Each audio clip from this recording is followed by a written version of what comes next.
और सच मानो तो आप कभी विद्वान के प्रवचन सुनना ग्रस्तों के, और कभी मुनिराजों के प्रवचन सुनना।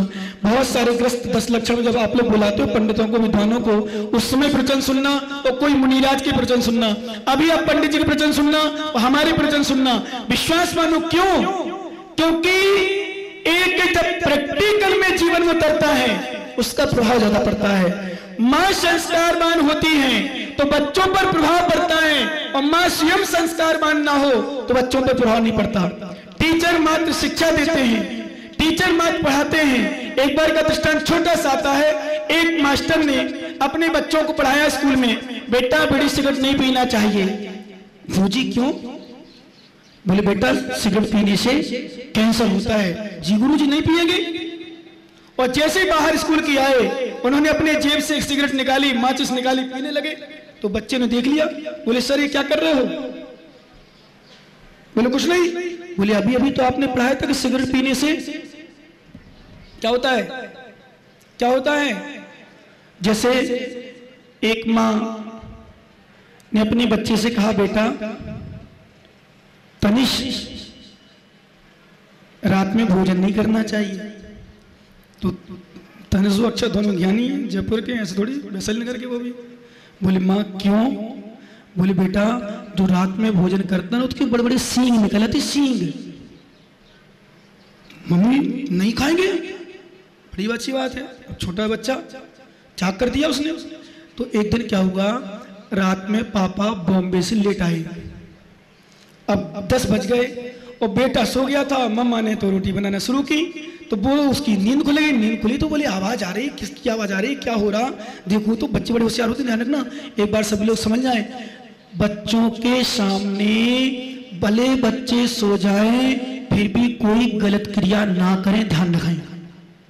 जब बच्चे शुरू क्यों ना जाएं, इसका बहुत प्रभाव पड़ता है। गलत नहीं तो बहुत सारे लोग सोते हैं, बच्चे तो सो गए मेरे, कोई टेंशन नहीं। नहीं, जाग जाए तो बच्चे बोलेंगे नहीं तुमसे, ध्यान रखना, तुम्हें बोलेंगे नहीं, आवाज नहीं करेंगे। वो देख देख करके अपने परिणामों विकृतियां लाएंगे, आगे चलकर वो सीखेंगे। इसलिए बिल्कुल नहीं, कोई भी हम तो इतना तक कहते, पति पत्नी बच्चों के सामने मजाक भी ना करें, गलत वाली हंसी मजाक भी ना करें, संस्कार वाली बातें करें, अच्छी वाली बातें करें, संस्कार की बातें करें, उसका प्रभाव पड़ता है।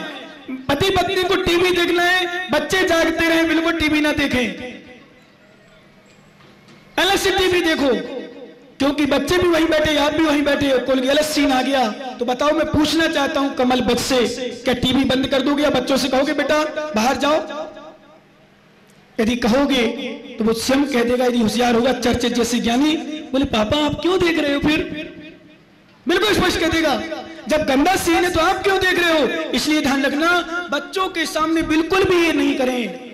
इस संस्कार करना है तो माताओं, एक बात और तुम्हें बता दूं, अपनी बच्चियों के सामने ज्यादा व्हाट्सएप नहीं चलाना। भले अच्छे भी चलाती हो, तुम भी मोबाइल में लगी हो, बच्चे भी मोबाइल में लगी है, टिट फॉर टैट, जैसे तुम वैसे हम।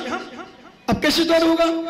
स्वयं संस्कारवान बनो, तभी संस्कारवान बन पाएगा बच्चा, अन्यथा नहीं बन पाएगा। बच्चे से कह तो दिया माने, माँ कहती है बच्चे से, बेटा जो रात में भोजन करता है उसके सींग निकल आते हैं। तो रात में जब फिर वापस आया, वो 10 बज गए, 10:30 बज गए, 11 बज गए। अब भूख लगी तो स्वाभाविक दिन भर खाया नहीं, बॉम्बे में कहाँ खाना रुकता है। तो वहाँ मम्मी ने शुरू कर दिया बनाना, और जैसे ही बनाना शुरू किया उसने चादर खोल के देखा, बोले यार यहाँ तो कुछ खाना पीना चला है। उसने कभी अभी बोला नहीं जब तक पापा वहाँ नहीं बैठे, पापा नहाने आने, हाथ पैर धोने, बढ़िया फ्रेश होके आओ। जैसे ही बैठे और मम्मी ने जैसे ही रोटी सब्जी रखी, तुरंत आ गया किसके पास? मम्मी के पास। बोले मम्मा आप तो कह रही थी रात में भोजन जो करता उसके सींग निकल आते, पापा के तो निकले ही नहीं है। समझ गए ना? अब बताओ मम्मी की और पापा की कहां रही? पहले स्वयं संस्कार होना पड़ेगा। बच्चों का त्याग कराना है तो पहले त्याग करना पड़ेगा। संयम लेना है तो पहले संयम ग्रहण करना पड़ेगा। संयमित रहना है तो संयमित रहना है, ध्यान रखना है तो संयमित रहना पड़ेगा। विश्वास मानो ज्ञानी आदिनाथ वो तीर्थंकर थे, ब्राह्मी सुंदरी वो विषय दिया उन्होंने पहले नंबर। तो पिताजी सब लोग आपको शीश नभाते हैं, आप क्या शीश नभाओगे? मैंने कल ही बताया था, दामाद एक ऐसा होता है, आज परंपरा तो नहीं, जैसे अभी गीत चले थे, गीत शादी के, और शादी के गीत के बाद विदा चल रही थी, तो विदा में संगीतकार अपना नाटक में रो रहे थे। नंदा सुनने की विदा हो रही, तुम देखा आप लोगों ने, रो रहे थे। तो मैं कह रहे थे कैसे मूड के संगीतकार भी, आजकल परंपरा समाप्त हो गई। वो गई परंपरा की लड़का की बारात जाती हो, लड़की को यहाँ लेके आती हो, लड़की वाले रोते हो, लड़की रोती है। आजकल तो लड़का वाले जा रहे हैं, लेकिन लड़का वाले रोएंगे अब तो। कौन रोता है? मैंने देखा है कई बार शहरों में लड़की की जब पिता लड़का की बारात भी जाए तो आज फैशन खत्म हो गई रोने की। आजकल तो गाड़ी में बैठते ही मम्मी बाय, पापा बाय बाय करके जाते हैं। क्यों भाई? बोलो ना, नेमी चंद ज्ञानी शांत के बेटा प्रकाश के साथ बोलो ना, होता है कि नहीं? क्यों? उसका मूल सुनो माता, हंसना ही सब बात है। पहले बेटियां विदा होती थी, मैंने अपनी आंखों से देखा है, बेटियों माँ के पिता के गले से चिपक चिपक कर रोती थी, भाइयों को छोड़ती नहीं थी, सिर दीवार में मार मार के रोती थी, फूट फूट करके। मैंने देखा अपनी आंखों से, खूब रोती थी, चिल्लाती थी। कैसे छोड़ के? क्यों? 25 साल जिसके साथ रही हूं, 20 साल जिसके साथ रही हूं, भाई बहन माँ पिता के साथ, वो बेटी जब जाती थी भयंकर रोती थी। एक परंपरा और थी, उनके साथ पर एक बच्ची को और भेजा जाता था कि मन ना लगे तो जा बेटा, साथ में इसको भी ले जा। लेकिन आजकल रोना धोना तो मैंने अब सुना ही नहीं, शायद तुम लोगों ने सुना हो तो मुझे पता नहीं, कहीं कहीं होता हो तो पता नहीं, पर आजकल तो मैंने सुना रोने धोने की समस्या खत्म। यदि मम्मी रोने भी लगे तो बेटी कहती माँ, मॉम क्यों रो रही हो? मोबाइल है ना, मोबाइल से बात कर लेंगे ना, व्हाट्सएप चला लेना। वो व्हाट्सएप वाली वो क्या होता है, वीडियो कॉलिंग कर लेना, अपन तो देख के बात कर लेंगे, हम यहीं रहेंगे मोबाइल में ही। इसी अथवा जयपुर जैसे शहर में तो और अच्छी बात है, जयपुर में अटे की ओटे, ओटे की अटे, वैशाली नगर की मानसरोवर, मानसरोवर वैशाली नगर, वैशाली नगर की पाटोदी, चौहरी बाजार, चौहरी बाजार की वहां, पूरे जयपुर शहर में तो रोना धोना तो बंद हो गया।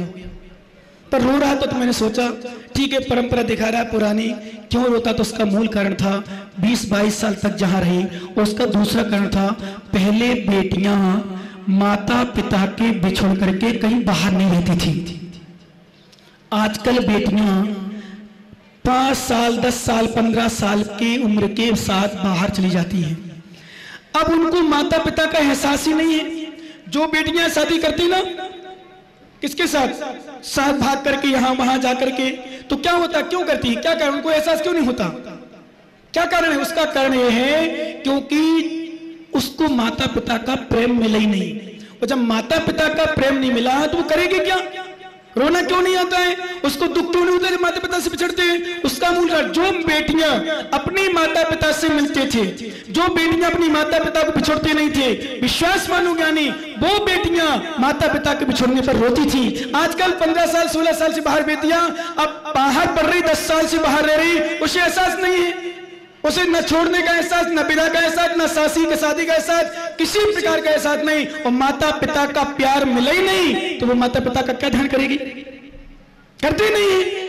वो ब्राह्मणी सुंदरी ने नियम ले लिया कि माता पिता यदि मेरे कारण तुम्हें शीश झुकाना पड़े, मेरे सामने तुम्हें झुकना पड़े, मैं ऐसा कोई काम नहीं करूंगी कि तुम्हारा सिर झुकाना पड़े, आजीवन ब्रह्मचर्य लेती हूँ। और दोनों बेटियों ने आजीवन ब्रह्मचर्य ले लिया, अपने पिता की शान, आन बान शान को कायम रखा। विश्वास मानो पिताजी का सीना फूल गया, धन्नो बेटी हो तो ऐसी हो। वो ऐसे चल करके धीरे धीरे कालांतर में उम्र व्यतीत होती गई, उम्र व्यतीत होती गई, नीलांजना की मृत्यु हुई, बैराग हो गया। और जब बैराग हुआ, लोकांतिक देव कहां से आते लोकांतिक, मालूम है? नहीं मालूम? 5वें स्वर्ग में ब्रह्मलोक के अंत में रहते हैं, इसलिए उनको लोकांतिक कहते हैं। लोक का उनका अंत होने वाला होता, एक भवावतारी होते हैं, इसलिए भी उनको लोकांतिक कहते हैं। और जन्म से ही ब्रह्मचर्य लिए होते हैं, जन्म से ब्रह्मचारी होते हैं, इसलिए उनको ब्रह्म ऋषि भी कहते हैं। और लोकांतिक शब्द अस्त्र में आए थे बिल्कुल ब्रह्मचारी का रूप।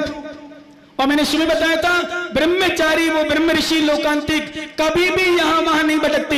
एक सूत्र आपके लिए ले लो, ध्यान रखना, भटकते वो ही यहां वहां जो संस्कारवान नहीं होते, चाहे पुरुष में हो चाहे महिला में हो, जो ज्यादा यहां वहां घूमता हो, यहां वहां भटकता हो, घर में बैठे यहां वहां घूमे, यहां वहां चले, समझ लो संस्कारों की कमी है। जो अच्छे लोग होते हैं वो स्थिर होते हैं, ज्यादा भटकते नहीं हैं, घूमते नहीं हैं। विश्वास मानो ब्रह्म ऋषि लोकांतिक देव कभी भी कहीं भी नहीं जाते, सिर्फ और सिर्फ तीर्थंकर के वैराग्य वर्धक स्तुति करने के लिए जाते हैं, मात्र उनकी स्तुति करने के लिए जाते हैं। धन्नो भगवान, हे ईश, हे विभु, हे परमात्मा बनने वाले, आपने बहुत अच्छा विचार किया, यही उत्तम है, यही श्रेष्ठ है। क्यों?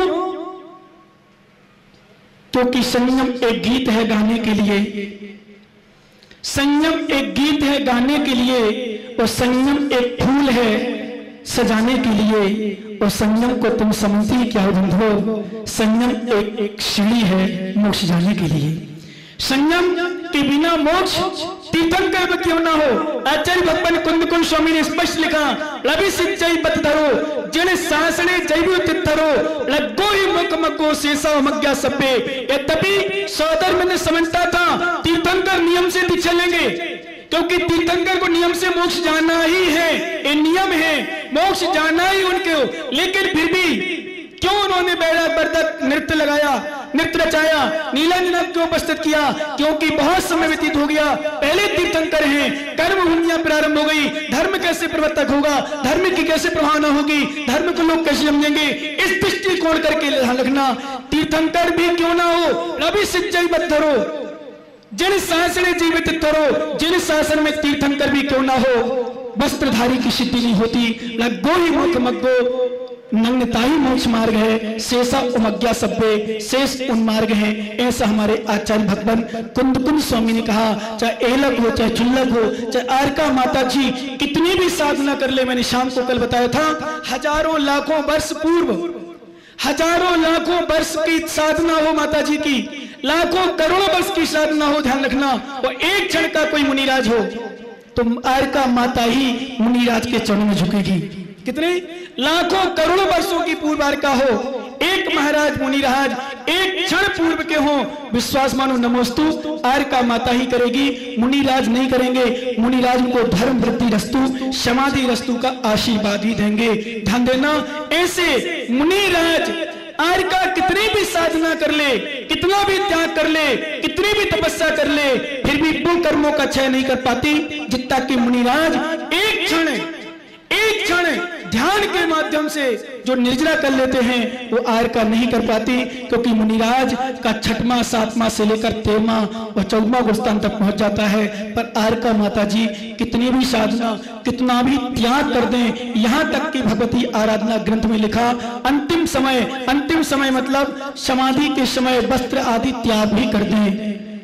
आगे में उल्लेख है, समाधि के समय एकांत में आरका जब रहती हैं, वहां वस्त्र आदि का त्याग, जो श्रेष्ठ आरका होती हैं, जिनको विशिष्ट भावना जिनकी उत्पन्न हुई है, वो निर्वस्त्र होकर के साधना करती एकांत में रह करके। ध्यान रखना, वो भी कितना कुछ कर ले पर गुणस्थान तो 5वां ही रहेगा।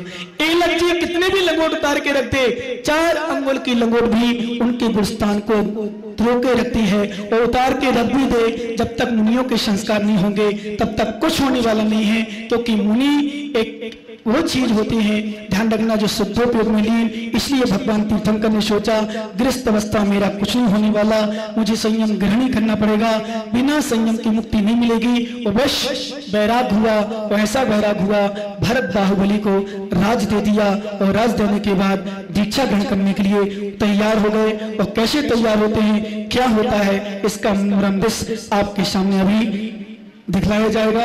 और वो दृश्य जो भी लोकांतिक देव के द्वारा स्तुति हुई, स्तुति के बाद भगवान क्या करते हैं, इसकी आप सभी लोग देखना, अपने नेत्रों से दीक्षा के संस्कार जरूर देखना। क्योंकि हम दीक्षा नहीं ले पाते हैं, तो जहां मुनियों की दीक्षा हो रही हो, तीर्थंकरों की दीक्षा हो रही हो, मैंने शुरू में बताया था, कल भी बताया था, आज भी बता रहा हूं, यहाँ 1 2 4 5 मुनियों की दीक्षा नहीं, 55 से ज्यादा मुनियों की दीक्षा होने वाली है। अपनी आंखों को देखकर अपनी आंखों को तृप्त करना और जीवन को सफल और सार्थक करना, इसी में हमारा कल्याण है। शेष चर्चा बाद में करेंगे। भगवान महावीर स्वामी की तुम्हारे बिना जीवन में कुछ भी नहीं है, अने संयम के बिना कुछ है ही नहीं, नथिंग, सब कुछ, एवरीथिंग नथिंग। क्या? जहां संयम नहीं है वहां कुछ भी नहीं है। और संयम सबसे बड़ा धर्म भी है।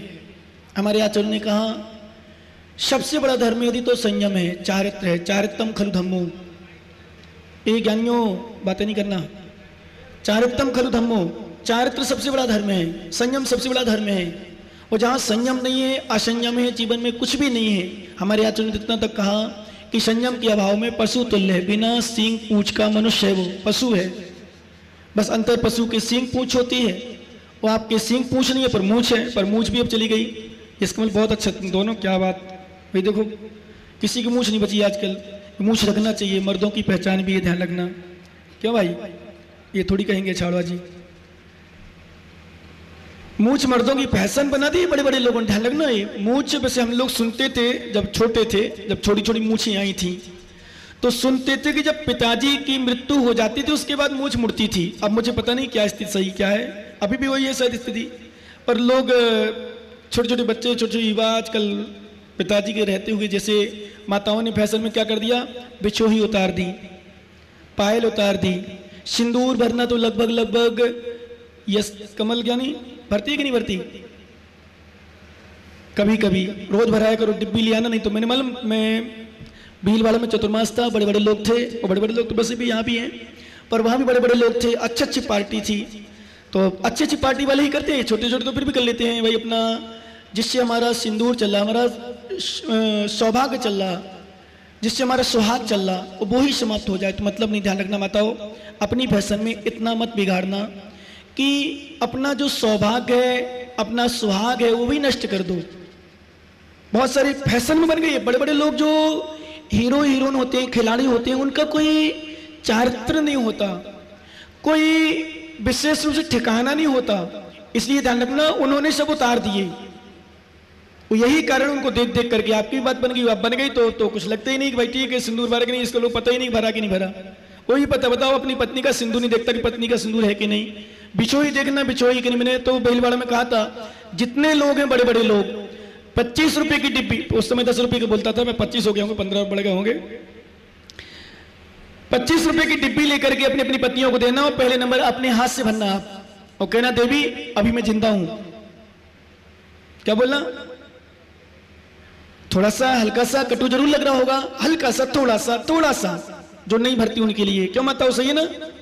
अपने अपने पति को चाहिए कि अपनी पत्नियों को सिंदूर ले जाएं और मांग भरें कि देवी अभी मैं जीवित हूं, बिछोही ना हो तो बिछोही दे दें, बोले देवी मैं जीवित हूं। और कंगन चूड़ियां ना पहनती हो तो उनको चूड़ियां भी पहनाए, देवी मैं जीवित हूं।